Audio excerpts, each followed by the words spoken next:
శాసనసభలో కాంగ్రెస్ పార్టీకి శాసన సభాపక్షం లేకుండా చేయడమే లక్ష్యంగా అధికార తెరాస పార్టీ ప్రయత్నిస్తుండడంపై కాంగ్రెస్ రాష్ట్ర నాయకత్వం అప్రమత్తమైంది. ఇప్పటికే పార్టీ వీడి కారెక్కనున్నట్లు ప్రకటించిన ఎమ్మెల్యేలు రాజీనామా చేయాలని ఒత్తిడి తెస్తోంది.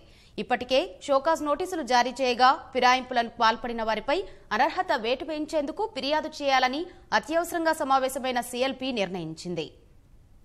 కాంగ్రెస్ పార్టీ తరపున గెలిచిన శాసనసభ్యులు పార్టీ వీడి తెరాసలో చేరుతుండటంతో అంతర్మథనంలో పడిన కాంగ్రెస్ పార్టీ భవిష్యత్తు కార్యాచరణపై దృష్టి సారించింది. ఇటీవలి అసెంబ్లీ ఎన్నికల్లో కాంగ్రెస్ తరపున 19 మంది గెలుపొందగా ఇప్పటికే 10 మంది పార్టీని వీడి తెరాసలో చేరారు. మరికొందరు ఇతర నేతలు కారెక్కారు. మరో 3 ఎమ్మెల్యేలు తెరాస వైపు వెళ్లినట్లయితే శాసనమండలిలో మాదిరిగా సీఎల్పీని తెరాసలో విలీనం చేస్తారు. సీనియర్ నేతలు కూడా అటు భాజపా ఇటు తెరాసల వైపు మళ్లుతున్నారు. ఈ పరిణామాల నేపథ్యంలో అత్యవసరంగా సమావేశమైన సీఎల్పీ అనేక అంశాలపై చర్చించింది. భట్టి విక్రమార్క నేతృత్వంలో జరిగిన ఈ సమావేశానికి ఉత్తమ్ మినహా మిగతా 8 మంది శాసనసభ్యులు హాజరయ్యారు.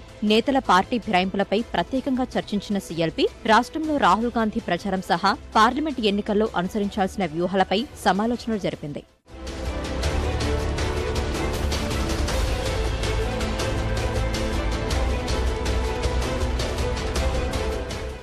పార్టీని వీడుతున్నట్లు ప్రకటించిన ఎమ్మెల్యేలను అనర్హులుగా ప్రకటించాలని సభాపతికి ఫిర్యాదు చేయడానికి వెళ్లగా సభాపతి లేకపోవడంతో వెనుదిరిగినట్లు తెలుస్తోంది. అంతకుముందు ఇటీవలి మండలి ఎన్నికల్లో కాంగ్రెస్ నుంచి గెలిచి సీఎల్పీ సమావేశానికి హాజరైన జీవన్ రెడ్డిని శాసనసభ్యులు ఘనంగా సన్మానించారు. బ్యాలెట్ విధానంలో ఎన్నికలు నిర్వహించినందునే గెలిచామని నేతలు పేర్కొన్నారు. నిజామాబాద్లో బ్యాలెట్ విధానంలోనే ఎన్నికలు నిర్వహిస్తామని ఎన్నికల సంఘం ప్రకటించడంతో అక్కడా కాంగ్రెస్ అభ్యర్థి విజయం సాధిస్తారని ఆశాభావం వ్యక్తం చేశారు. ఈ ప్రభుత్వం చేస్తున్నటువంటి అరాచక అప్రజాస్వామిక పరిపాలనకు వ్యతిరేకంగా 3 నెలల్లోనే ఒక అద్భుతమైనటువంటి తీర్పు ఇచ్చారు. ఈ తీర్పు రేపు జరగబోయేటువంటి లోక్సభ స్థానాల్లో కూడా ఇదే తీర్పు రాబోతా ఉంది. కేవలం తెలంగాణ పరిధి దాటితే బయట నిన్ను పలకరించే వాళ్లే లేరు.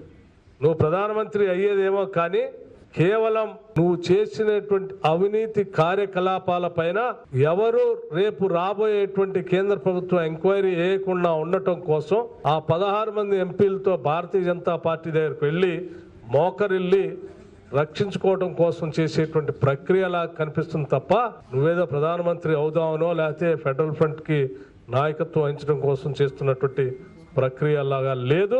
ఇదంతా ఒక రాజకీయ రాక్షస క్రీడ.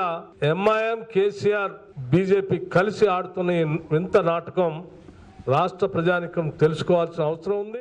2 లక్షల ఉద్యోగాలు భర్తీ చేయడానికి అవకాశం ఉండి కూడా కేవలం 20,000 ఉద్యోగాలు మాత్రమే భర్తీ చేయబడి 1,80,000 మంది నిరుద్యోగ యువతకు మరి అవకాశం కల్పించలేకపోవడంతో తెలంగాణ రాష్ట్ర ఏర్పాటు ఆకాంక్షలు నెరవేర్చబడటంలో ఈ ప్రభుత్వ నిర్లక్ష్య వైఖరికి నిరసనగా చెప్పట్టు. అదే మన పొరుగు రాష్ట్రం 2 డిఎస్సి నియామకాలు పూర్తి చేసుకొని 3వ డిఎస్సి నియామకానికి ఉపక్రమించింది. మన దగ్గర ఇంతవరకు ఒక డిఎస్సి నియామకం లేదు. ట్రైన్డ్ గ్రాడ్యుయేట్స్ ఏదైతుందో వారికి ఉద్యోగ అవకాశం లభించక ప్రైవేట్ సెక్టర్ లో విద్యాలయాల్లో ఉపాధి పొందుతూ మరి కనీస ఉద్యోగ భద్రత లేకుండా మరి ఆందోళన చెప్తున్నా చెప్పంటున్నా. ఏప్రిల్ 1వ తేదీన రాష్ట్రంలో 3 చోట్ల జహీరాబాద్, నాగర్ కర్నూల్, నల్గొండ పార్లమెంట్ నియోజకవర్గాల్లో ఎన్నికల బహిరంగ సభలుండడంతో వాటి ఏర్పాట్లను సీఎల్పీ నేత భట్టి విక్రమార్క స్వయంగా పర్యవేక్షిస్తున్నారు. ఆయా స్థానిక నేతలతో సమన్వయం చేసుకుని ప్రచార సభలు విజయవంతం చేసేందుకు చొరవ చూపుతున్నారు.